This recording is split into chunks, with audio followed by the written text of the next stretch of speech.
What's up, ladies and gentlemen? Welcome to GNR. My name is Francisco, and today we're going to be reviewing a new gaming headset sent to me by a company called EKSA. That is the E900 Pro. Let's go. That was an accidental rhyme. You get the point. Okay, so before we continue, in the spirit of transparency, I do want to let you know that EKSA reached out to me via email to review this product for them. I received the headset for free, and I am getting paid to do this review. I have not been told what to say or how to present this review. The only things that they've asked of me is to highlight certain features and benefits of the headset. I will continue my long proven tradition of reviewing headsets by three different factors: build quality, sound quality, and mic quality. And at the end of it all, regardless of any money that I might be getting for this review in this video, I will tell you my honest opinion about this headset and whether or not it is worth the $45.99 price tag. So without further ado, let's go. Coming in at $45.99, the EKSA E900 Pro gaming headset is a stylish and convenient ergonomically designed gaming headset featuring a well-padded headband, protein memory foam ear cups for long, comfortable gaming sessions, durable metal frame build quality, detachable noise-canceling microphone, multi-platform compatibility, and a pro-quality dual audio system allowing for 7.1 virtual surround sound on PC and stereo sound for consoles. So in terms of build quality, I gotta say that right out of the box, this thing is pretty freaking flexible, as you can see right here. I'm not hearing any crunching, crinkling, cracking, nothing at all that sounds concerning to me. The headband itself is actually very well padded, and these ear pads, look at this, dude. This is some pretty serious business. We do have a metal reinforced frame. The drivers, 50mm drivers that is, are encased in a plastic housing. We do have the little wires here coming into the drivers themselves, which will deliver the audio to you. At max length right here, this is a little tight right there, right? So I'm a little concerned with that, just with too much back and forth over time. I would assume that that connection may become loose. Aesthetically speaking, it does have a red and black finish. There's no gimmicky RGB, no gimmicky angles or design to it. It is just a clean design. As far as fit is concerned, at max length on my gargantuan dome, it fits just right, barely. At the end of it all, the drivers and the ear cuffs sit around the ear as opposed to on the ear. This does feel very comfortable, and I would definitely credit that to the incredibly thick ear pads that we have on this headset right here. I can barely tell that there's anything on my head with the headband padding that's up there, and the clamping force of the headset himself is actually not bad at all. I mean, I can wiggle my head around here and they don't really move around much, but they're also not pressing in too tight on my head like other headsets may have done so in the past. As far as build quality is concerned, y'all, I don't have any major concerns. Nothing that stands out as overly troublesome to me. This just is a good looking headset with a pretty solid build. So in regards to audio, the EKSA EK900 Pro is actually not the best sounding headset I've used within that price range, but that doesn't mean it's terrible or that it's bad. There's just a couple of things that I have against the headset's audio. So just for transparency's sake, I use this headset on my PlayStation 5 via the 3.5mm cable hooked up to my DualSense controller and the USB cable that was provided along with it, which is funny because the USB cable states that it's only intended to be used with Windows PCs, but it does work on my PS5 as well. Little side note here, this does have RGB. The EKSA logo lights up red whenever you hook it up via USB.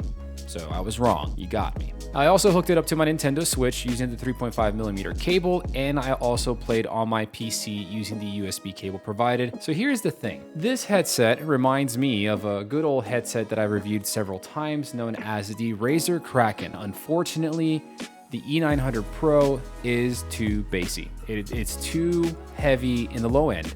Now, it's not as bad as the Razer Krakens have been, but it's enough to drown out all the other frequencies and all the other sounds that these games have to offer. I played games like Horizon Zero Dawn on PS5, The Elder Scrolls Skyrim Anniversary Edition on my PlayStation 5, The Legend of Zelda Breath of the Wild on Switch, and I also played Deathloop and PUBG on PC. That also rhymed again, and that was not intentional. Wow. The bass is just a little too heavy and it detracts from all the other frequencies that the sounds have to offer, but where this surprised me, because typically when a headset's bass is too heavy, that means that the soundstage usually isn't that good. That is why I played PUBG. And I was surprised to find that in PUBG, when you could assume the same would be for like Warzone or any other game, first-person shooter that requires you to have directional cues to know where your enemies are coming from, it actually performed quite well. I was able to tell where gunshots were coming from, explosions, cars, footsteps above me, below me, to the left, to the right, etc. And although it didn't get me a winner chicken dinner, I actually had a marvelous experience using this headset in a game like PUBG. For those of us who really want to get the most out of gaming audio, the fact that the bass is a little too high, and I mean it's just a little too high, really detracts from everything that a game has to offer in terms of audio. Granted, it's $45.99. All right, ladies and gents, so getting the EK900 microphone set up is as simple as grabbing the detachable mic that comes provided with the package and plugging it into the left ear cup right here like so, and you're good to go. I did it again. I rhymed again, and it was not intentional. Listen, I'll be very honest with you. This microphone is not the best microphone out there. Not the worst. I've actually reviewed worse microphones on more expensive headsets. If you're using a gaming headset microphone, you're probably using it to chat with your friends while you're playing video games with them, right? Or while they're playing a different game, you're playing a different game, what have you. You're on Discord, Zoom, whatever it is that you use to communicate with friends. You're probably using this microphone strictly for the purpose of communication. You're not, and you shouldn't be, you're not using this microphone for podcasting, content creation like Twitch streams or YouTube videos or YouTube commentary, etc. You should not be using a microphone like this for that, and you probably aren't. So in terms of getting the job done, yes, this microphone gets the job done. Yes, there are other headsets out there that cost about the same, a little more, or a lot more that sound better. But if it makes you feel any better, there are also a lot of headsets that I reviewed in my years of reviewing headsets that are far more expensive that sound marginally better than this, and in some cases sound just as bad. All right, so don't feel terrible.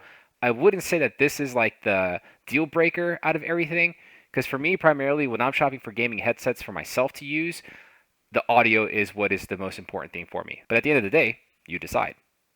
In closing, at $45.99, this headset is kind of it's a fine line for me. Obviously, the microphone is just not the best out there. It just is not, and I don't care if they're paying me for this. This is what you get, by the way. Any other company that wants to work with me, we're gonna do the honest truth here. So, yeah, deal with that. All right, the microphone is just not that great. But then when you take into consideration the application for the microphone, it doesn't need to be the best. It just needs to be able to communicate with other people. And it does that. It just doesn't sound great, but it does that. The build quality of the headset was actually super surprising for me. I've purchased and I've reviewed headsets that are as cheap as this, if not cheaper, and they were awful in terms of build quality. And most of them were fully plastic. So for this to have a metal reinforced headband was actually super surprising to me. For it to be as comfortable and as well padded as it is, also super surprising to me. And the only other thing in terms of build, because flexibility is not an issue at all, neither is the clamping force, are these little wires right here. These wires are a major concern for me. They need to be a little longer. Not they're spiraled here, but I feel like over time of either doing this or just one wrong move will probably loosen that connection up and your headset goes bye-bye. I appreciate the fact that it is a USB-C headset. I appreciate the fact that it is a 3.5mm headset. I appreciate the fact that it is easily compatible and usable across various platforms. And I appreciate the fact that although the bass was a little too heavy, as far as the soundstage is concerned, and as far as being able to use it in a game like PUBG, it did fairly well. What I don't appreciate is that because the bass is a little too heavy, when you're playing single player games and you're trying to really immerse yourself into that experience, the bass overshadows almost everything else that the game has to offer in terms of audio. There are lots of great sounding games out there, but you're not going to get that full greatness out of games when the bass is just a little too high. And sadly, I was hoping that the software that you use on PC would enable you to tune this. It doesn't do that. Would I recommend this headset to anybody? At $45.99, if you went out and bought this headset because that is exactly the amount of money you had to buy a headset and you felt like this was going to be the good headset for you at that price point, sure. If you had more money or if there was a better option within that price range, I would explore that first, to be honest with you, because until they allow the consumers to tune this, to at least decrease the bass, just some very basic EQ, then this would be actually a fairly decent headset.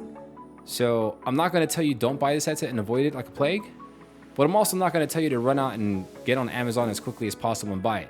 But if you're interested in doing so, go ahead and click the link below. It is an affiliate link and it will support the channel. I greatly appreciate that. Those are my thoughts. EKSA, thank you all so much for reaching out to me. I sincerely appreciate the opportunity. Yeah, I think you have a lot of room for improvement. And I think that if you take my advice and work on a couple of things, you'll actually have a decent headset on your hand. Hope you all enjoy the review. Until next time, be good to yourselves, be good to one another.